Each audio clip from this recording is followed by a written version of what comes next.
Some news stories from Tigray, Amhara and Oromia. Firstly, today protests were seen in Qobo and Woldia. People demonstrated there. What happened? Security forces resorted to aerial firing, but protesters did not disperse. Then negotiations were held. What happened there? Secondly, Tigray, where ICRC, International Committee of Red Cross, has released a statement.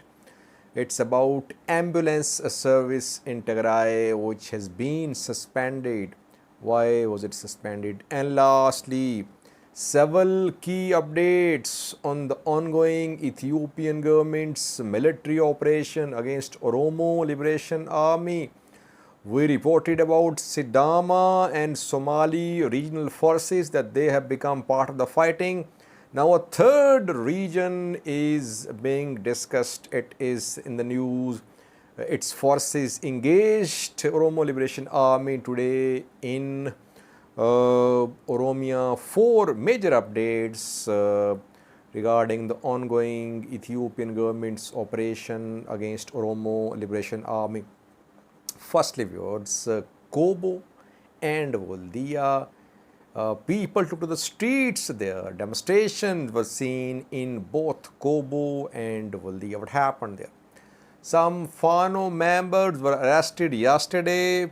I reported in previous video. Then East Amhara Fano commander was reportedly detained, and Ethiopian National Defense Force tried to disarm him. His name is Mehret Wodajo. He was in custody reportedly, and Abre Wachio, another Fano commander of East Amhara zone, he was also detained. Ethiopian National Defense Force tried to disarm them. What happened after that? After that, Fano members, locals, youth, they started protesting in Qobo and Woldia. Security forces tried to disperse them. They resorted to aerial firing. Some protesters were injured as well, reportedly, but the protesters refused to open the road. Road was also blocked in Qobo reportedly.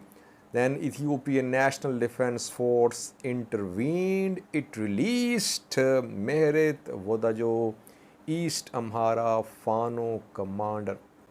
Fano's power is on display. It was on display in Qobo and Woldia when hundreds took to the streets in support of Mehret Wodajo. Ethiopian National Defense Force had to step back, viewers, because people did not disperse despite repeated announcements from government forces. ENDF had to step back, and Mehret Wodajo has been released. Fano is a new reality in the Amhara region of Ethiopia, viewers. It cannot be ignored. Government forces are trying to control it. They are finding it difficult to control an armed group. That is why we see such confrontations between Fano members and government forces. Almost on daily basis, we see such confrontations. Several factions of Fano have emerged. East Amhara Fano, Gojam Fano, there are other Fanos in Gojam, Gondar Fano. So it's difficult to keep this entire organization under one command. Different Fanos under different commanders. That is why the security forces, they want to keep the armed groups under control, but it's becoming difficult for them. Secondly, the International Committee of Red Cross Ethiopia Tigray office today spoke about its ambulance service, which has been suspended. ICRC in a statement said that several of its ambulances have been damaged since the start of Tigray conflict, and secondly, no fuel is arriving in Tigray. That is why ICRC has been forced to suspend its ambulance service. Very unfortunate, viewers. Obviously, we know that no fuel is being allowed to enter Tigray. Since the start of truce more than around 2 weeks ago, we have seen just one fuel tanker enter Tigray. That fuel tanker was carrying around 47,000 liters of oil. So just 47,000 liters of oil, of fuel, entered Tigray in the last 12 days for these aid agencies, for humanitarian organizations. There is extreme fuel shortage for these aid agencies. We're not talking about the people of Tigray. We're not talking about private transport, which has no fuel. We're talking about aid agencies. They have no fuel to work with. How will they deliver aid if they have no fuel? And we're not talking about medicines in hospitals. People will not be able to reach hospitals if there is no fuel. And that is what's happening. Watch this clip shared by Tigray TV, in which ICRC spokesperson of Ethiopia, Tigray, can be heard talking about suspension of ambulance service in Tigray. Several ambulances have been looted and destroyed since the start of the war. We used remaining ambulances, around 80 to 82, to continue to provide service in different districts, including Mekelle, but we have now been forced to complete to stop due to lack of fuel. Brhan emphasized that ambulances are imperative to any health system, especially pregnant women who depended on ambulances to reach health facilities during care. በዓመቱ ልዕሊ 200,000 ሰብ ግልጋሎት ናይዚ ግልጋሎት ተጠቃማይ ዝነበረ ማለት እዩ። Over 200,000 people in Tigray used ambulance services in Tigray every year, of which over 60% were women in labor. Number of mothers giving birth at home has shown a significant increase, and this is leading to an increased rate of maternal mortality. Lastly, we have several updates on the ongoing operation against Oromo Liberation Army. We have not seen any statement from Ethiopian government, Oromia regional government, Ethiopian National Defense Force about the status of this operation, but we have now a statement of OLA spokesperson. He is making some claims. Government is silent. OLA spokesperson made 3 claims just 30 minutes ago. Firstly, he's saying that Mustafa Umar's forces, he's using these words, Mustafa Umar's forces, Somali region's forces, they were involved in fighting today, and OLA inflicted heavy losses on Somali region's forces. Some pictures are being shared of captured weapons. Some AK-47 can be seen. It has been claimed that these are the weapons of Somali regional forces, which have been captured by OLA fighters in Oromia, not in the Somali region.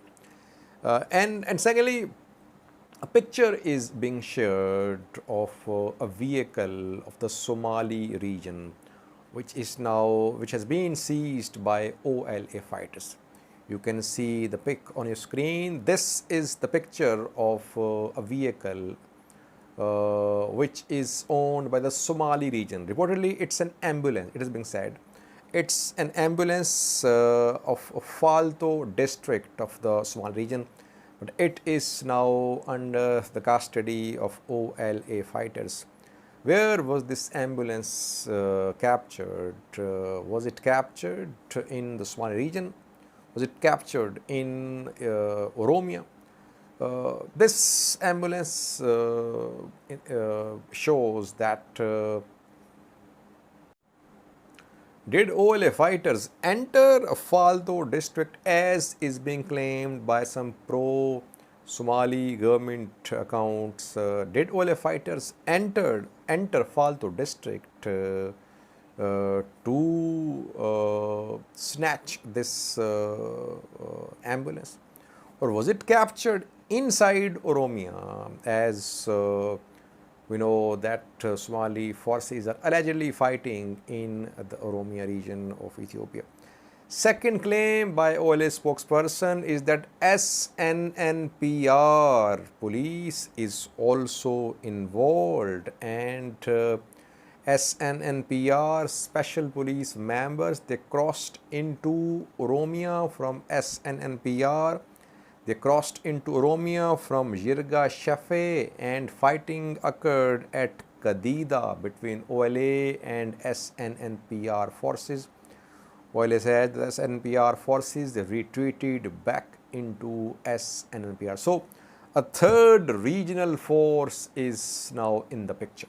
Sidama, Somali region, now SNNPR. It means that almost all regions whose boundaries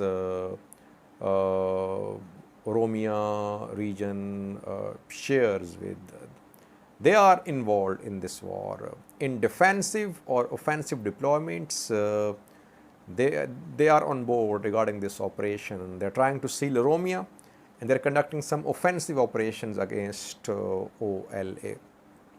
Thirdly, well, a spokesperson says that Ethiopian National Defense Force and Federal Police, they launched an attack near Nagale, Burana main town in southern Oromia. Here, OLA says that 168 officials of ENDF and Federal Police have been killed and 3 have been captured. Some weapons have been seized, like some 80 pistols, 50 rifles, some hand grenades, ammunition. We obviously cannot confirm or reject these claims that 168 ENDF soldiers have been killed by OLA fighters in southern Oromia. But so far, it seems that ENDF has not made any considerable gains against Oromo Liberation Army. OLA seems to be prepared against this new operation. That is why perhaps no statements from ENDF or from Oromo regional government, Ethiopian federal government, about the status of this operation. Have they made any gains? Why are they silent? We'll keep you updated. It's a major operation, viewers, now. Tigray front has gone silent. Oromia front has become active. This activity on Oromia front could lead to some activity on Tigray front as well. Maybe in a separate video we'll have a detailed look at this likely development. Thank you very much.